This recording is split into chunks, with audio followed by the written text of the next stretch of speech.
Good Tuesday morning, and thanks for joining us from the Ohio AgNet, the voice you know with the News You Trust studio, sponsored by the Family Forest Carbon Program, where we help family forest owners get paid to improve the health of their woods. I'm Joe Everett. Well, currently 49 degrees outside here at the farm this morning, and around the farm it has been challenging to find some dry dirt to keep the planters rolling. We were able to do that yesterday, but it doesn't look like it's going to continue as we have some rain moving into the Buckeye State. We'll have a full forecast update for you shortly. A quick calendar reminder, make sure you tune in tomorrow at midday for our next monthly check-in at Farm Credit Mid-America. Well, yesterday, the U.S. Secretary of Agriculture, Brooke Rollins, unveiled her first policy proposals under the Make Agriculture Great Again initiative, focusing on small family farms that make up 86% of U.S. agriculture. The Farmer's First agenda aims to reduce bureaucratic barriers and provide targeted support to help these farms thrive across generations. Key proposals include simplifying USDA applications, expanding access to credit, and reforming land access policies. The plan also addressed farm succession, tax reforms, market access, labor needs, risk management, and regulatory streamlining. Rollins emphasized the vital role of small farms in America's economy and their ongoing challenges.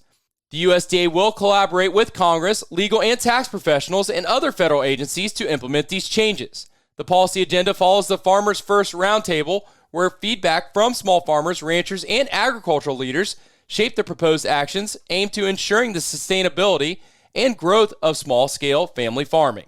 To learn more, you can find this full article at ohioagnet.com. Well, the bird flu has hit Brazil. Brazil, the world's largest chicken exporter, confirmed its first outbreak of the bird flu last Friday. That triggered protocols for a countrywide trade ban from top buyer China and statewide restrictions from other major chicken consumers. The outbreak happened in southern Brazil at a farm supplying Vibra Foods, a Brazilian operation backed by Tyson Foods. The Vibra website says it has 15 processing plants in Brazil and exports to more than 60 countries. Brazil accounted for 35% of the global trade in 2024 when it exported about $10 billion worth of chicken meat. China, Japan, Saudi Arabia, and the UAE are among the top destinations for Brazil's chicken shipments. Brazil's ag minister said last week that under existing protocols, countries like China, the EU, and South Korea would ban Brazil's poultry imports for 60 days. Neighboring Argentina is suspending imports of all Brazilian poultry products. Well, grocery inflation slows to its slowest pace in 5 years. Food at home prices increased in April at a 2% annual pace, down from a 2.4% in March. According to the Consumer Price Index, data released by the U.S. Bureau of Labor Statistics, across-the-board inflation ticked down last month to 2.3%, its lowest rate since February of 2021. It's also the smallest month-over-month increase in inflation since 2020. The decline in grocery inflation in April represented the first monthly decline for the figure since October of 2024. Egg prices continue to play an outsized role in the rate of grocery inflation in April, as a nearly 50% year-over-year increase in the cost of the commodity helped push the BLS index, that also includes meat, poultry, and fish, up at a 7% annual clip. That dynamic could change in the coming weeks, as figures from the USDA released May 9th showed that the national average retail price for conventional cage eggs was down by 17% compared to the prior week to $3.30 per dozen. Stay tuned. We'll be back with today's weather after this. Farmers, be safe moving from field to field this season. Keep your warning lights clean and in good working order for roadway travel. Take a few minutes to check your lights and reflectors and make sure your slow-moving vehicle emblem is visible as you share the road. An ounce of prevention is worth a pound of cure. This message provided to you by the Ohio AgNet, OSU Extension Ag Safety and Health Team, and this station. Here's farmer and landowner John Prue. We purchased the land about 3 years ago, and there was an old farmstead on there with trees. We were going to clear the land so we could farm through it. We thought we knew where the pipe was, so we didn't call to get it located. The work on our property led to the damage of a light crude pipeline. Fortunately, no one was hurt, but it could have been much worse. Never assume the location or depth of underground lines. Always call 811 or visit clickbeforeyoudig.com before you start work. A message from the Pipeline Operators for Ag Safety campaign. You're tuning in on the Ohio AgNet. Today's weather brought to us by Seed Consultants. Simply better performance online at seedconsultants.com. Here's the forecast. We've got some moisture trying to work into the Buckeye State today. I'm Chief Meteorologist Ryan Martin. Let's take a look at that Ohio Ag weather update. Massive weather system building to our west over the past 24 hours is going to be kicking eastward today.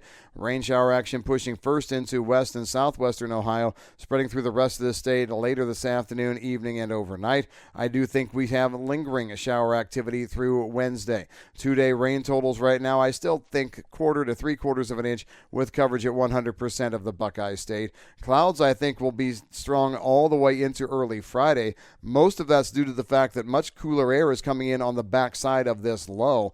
I look for us to be significantly cooler for the Memorial Day holiday weekend. Not brutally cold by any stretch, but definitely cool and not necessarily a super warm start to the summer grilling season. Don't worry, the warmth is coming. Once we get into next week, Monday night into Tuesday, see a few hit and miss scattered showers trying to pop up over far southern Ohio, but that ushers in a significant warm up for the rest of next week. I look for us to be warmer and more humid. That right there can increase some instability, so I won't rule out some pop-up showers and thunderstorms, but I don't think we're looking at a well-organized frontal boundary coming through all of the eastern Corn Belt, coming through all of Ohio at least, until closer to the 31st into the 1st.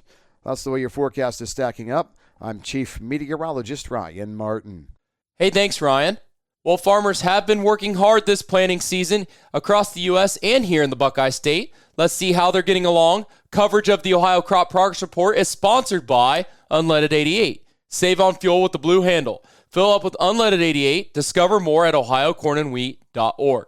Starting with the national numbers, 78% of the corn was planted nationwide as of Sunday. That's 11 points ahead of 67% last year and 5 points ahead of the 5-year average of 73%. As for the crop development, 50% of the corn was emerged as of Sunday. That's 12 points ahead of last year's 38% and 10 points ahead of the 5-year average of 40%. As we move to soybeans, soybean planting stayed ahead of the average pace last week with 66% of the crop planted nationwide as of Sunday. That was 16 percentage points ahead of last year's pace of 50% and 13 percentage points ahead of the 5-year average of 53%. As for its crop development, 34% of the soybeans had emerged as of Sunday. That's 9 points ahead of last year and 11 points ahead of the 5-year average of 23%. Now let's turn to winter wheat. An estimated 52% was rated good to excellent as of May 18th, down 2 points from 54% the previous week and 3 points ahead of last year's 49%. As for its crop development, 64% of the winter wheat was headed nationwide as of Sunday. That's 3 percentage points behind last year's 67%, but 6 points ahead of the 5-year average of 58%. Now looking at your numbers from the Buckeye State, improved weather conditions allowed for more time in the fields here across Ohio last week, with farmers taking advantage of 2.3 suitable days for field work. That's according to the USDA National Agriculture Statistics Service. Corn planting advanced to 34% complete while trailing the 5-year average of 48%, while corn emergence reached 22% complete this week. Soybeans followed a similar trend with 40% planted and 24% emerged. Oats planted is nearing completion at 87%, ahead of the 5-year average, and the emergence is now at 79%. The first cutting of alfalfa and other hay began, though the process remains minimal statewide. Soil moisture conditions showed slight improvements, with 50% of the topsoil and 68% of the subsoil rated adequate. Surplus moisture remains a factor in 50% of the topsoil and 31% of the subsoil. Winter wheat continues to develop steadily, with 94% jointed and 33% headed. Condition ratings showed 66% of the winter wheat was in good to excellent condition. Pasture and oats are also showing strong early season health, supported by consistent soil moisture and moderate temperatures. To learn more, you can find the full Ohio Crop Progress Report at ohioagnet.com. Well, the USDA's latest dairy forecasts include updates to the 2025 production and price outlooks and the first look at 2026. Let's check in with Rod Bain from the U.S. Department of Agriculture. Higher production. The driver behind USDA's May look at 2025 dairy production and price forecast, as well as the initial outlook for the 2026 calendar year. according to World Agricultural Outlook Board Chair Mark Jekanowski. Mainly driven by increased cow inventories, but also some growth in milk per cow as well. With next year's projected milk production to be up 600 million pounds year over year. Skim solid dairy exports are expected up in 2026, as well as increased domestic use both this year and next. Turning to dairy price forecast. 2025 all milk price forecast was raised by 50 cents per hundredweight. It's now at $21.60 per hundredweight. Based on observed price strength, while the all milk price for next year is lowered 45 cents to $21.15 a hundredweight based on increased production. I'm Rod Bain reporting for the U.S. Department of Agriculture in Washington, D.C. Hey, thanks, Rod, for the update. Stay tuned. We'll be back with the grain analysis and your overnight markets after this. Attention construction pros. Purple Wave Auction brings quality equipment to your fingertips. Join our bi-weekly online auctions featuring dozers, excavators, loaders, and more. We provide detailed listings, photos, and seller contact info. Inspect online or in person. With our no reserve policy, every item sells to the highest bidder. Visit purplewave.com today and see why informed builders choose Purple Wave. Transparent processes, real deals. Your next great purchase awaits. purplewave.com. Those long days in a tractor cab can really put a cramp in your body. So while refueling or refilling your equipment, walk around the tractor a few times or do a few head-to-toe stretching exercises. When fatigue does set in, that's when injuries and mistakes happen. Know when it's time to take a break and recharge. Let's make sure everyone gets home safe and sound. This message from the Ohio AgNet, OSU Extension, Ag Safety and Health Team, and this station. It's now time for today's market analysis, which is brought to you by the Louis Dreyfus Company, excited to be building the newest state-of-the-art soybean crush facility in Upper Sandusky, Ohio. Call 574-566-2113 for information on soybean marketing to LDC. Here's Ryan Martin. Grain markets continue to slowly try and improve. I'm looking at the yesterday action and seeing a little bit of a bump in beans, a better bump in wheat, particularly spring wheat and Kansas City wheat. And then we had corn coming on strong late to finish on average about 6 cents higher. What was in the market yesterday? Well, I can tell you this. Soybeans were the laggard. I think there's still a little trepidation out there as to what the bean oil market is really going to do. The RVO story got run through the marketplace last week. We had a little bit of a rebound late last week, and we saw bean oil here today or yesterday, and hopefully today continue to work a little higher, about 50 points higher yesterday.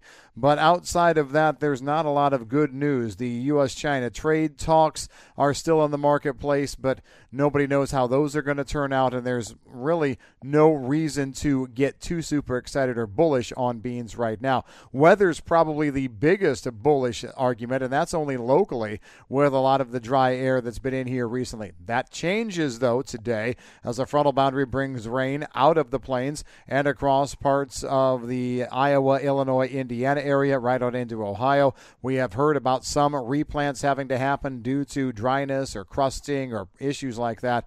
This rain may help that. Meanwhile, in the corn and wheat markets, I think this is more a factor of weather, particularly on spring wheat. Big-time precipitation, and there's talk of some prevent plant happening in certain areas. I think that was one of the stories yesterday. Meanwhile, as we take a look at outside markets, we did not get much help there. The Dow did nothing yesterday. S&P and NASDAQ also were very flat. Energy markets were nearly flat. That hasn't happened in a while, so there was not a good story for everybody to hop on board the bandwagon, at least to start the week. Today's a new day. Crop progress yesterday is going to be in the marketplace, I think, through today. I'm Ryan Martin. Hey, thanks, Ryan.